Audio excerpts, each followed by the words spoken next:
akan belajar perdana tentang mengenal kalimat. Nah, di buku 5A ini kita nantinya akan belajar tentang hidup pokok, teman-teman. Sebelum kita belajar hidup pokok, kita harus mengenal kalimat terlebih dahulu nih. Yuk kita belajar lebih lanjut.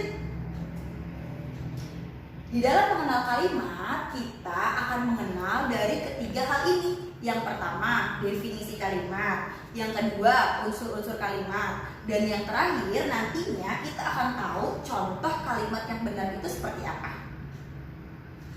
Nah, sekarang yang pertama, definisi kalimat. Kalimat adalah gabungan dari beberapa kata yang memiliki makna. Nah, di sini Miss Dina ingin menggarisbawahi sebuah kata-kata. Contoh dari kata itu sendiri yaitu misalnya budi. Atau contoh yang lain, makan. Budi ini adalah termasuk kata dan makan juga termasuk kata. Kita lihat definisinya. Kalimat adalah gabungan dari beberapa kata yang memiliki makna. Sehingga ketika budi dan makan dijadikan satu, budi makan yaitu adalah kalimat. Nah, teman-teman, untuk mengetahui kalimat yang benar itu juga mempunyai unsur-unsur loh. Setelah ini kita akan belajar unsur-unsur kalimat ya. Oke, Miss Mala akan melanjutkan penjelasan dari Miss Dina. Sekarang Miss Mala akan menjelaskan apa saja sih unsur-unsur yang terdapat di dalam sebuah kalimat. Yang pertama adalah subjek, biasa disingkat dengan huruf S. Apa sih subjek? Subjek adalah orang yang melakukan pekerjaan tertentu di dalam sebuah kalimat.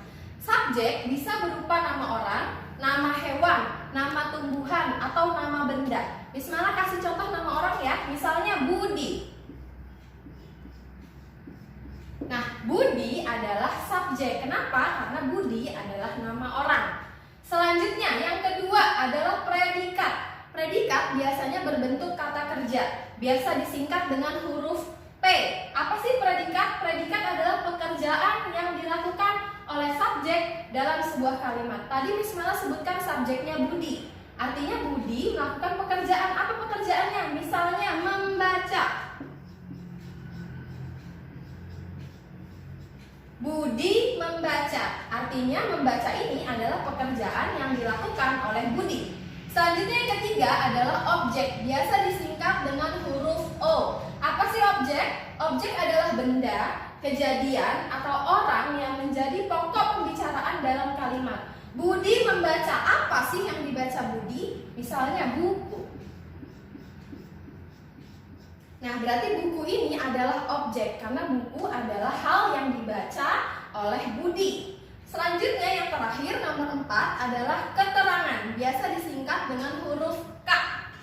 Keterangan itu adalah penjelasan tentang waktu, cara, atau tempat dalam suatu kalimat. Misalnya Miss Mala kasih contoh di perpustakaan.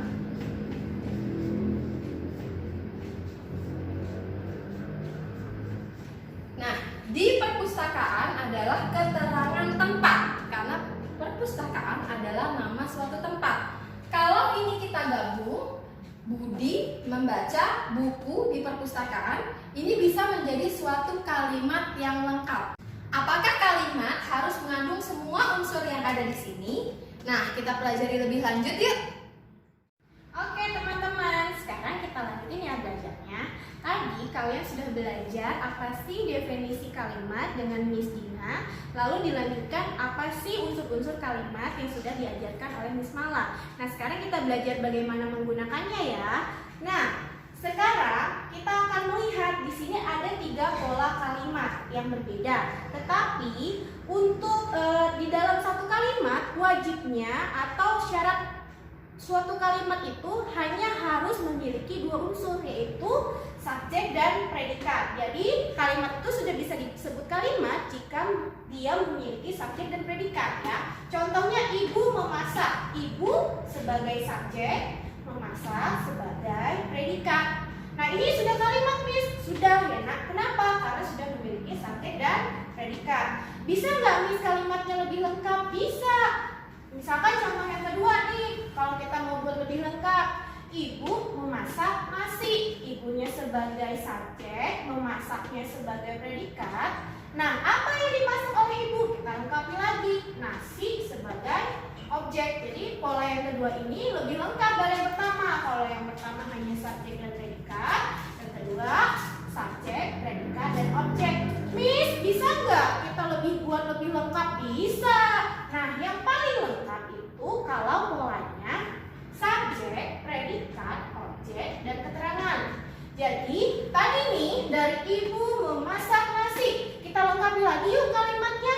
Nah, keterangan tadi kan sudah diajarin ya, untuk membuat suatu kalimat yang lengkap itu bisa ditambah dengan keterangan. Keterangan itu ada 3 jenis, nak. Keterangan tempat, keterangan cara, keterangan waktu.